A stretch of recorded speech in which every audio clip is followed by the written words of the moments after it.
ಹೇಳಿದ್ರು. ಎಲ್ಲ ಆಯ್ತು. ಕಡೆಗೆ ಕೃಷ್ಣ ನೈವೇದ್ಯ ಅಂದ.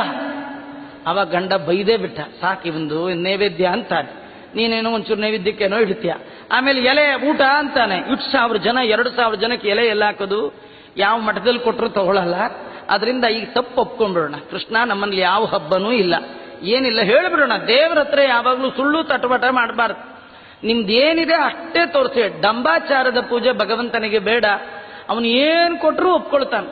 ಎಳ್ಳಷ್ಟಿಟ್ರು ಕೂಡ ಸಂತೋಷ ಪಡುವ ಒಬ್ಬನೇ ಒಬ್ಬ ದೇವರು ಅಂತಿದ್ರೆ ಅದು ಭಗವಂತ ಮಾತ್ರ. ಇನ್ಯಾವ ದೇವತೆಗಳು ಹಾಗೆ ತೃಪ್ತಿ ಪಡಲ್ಲ.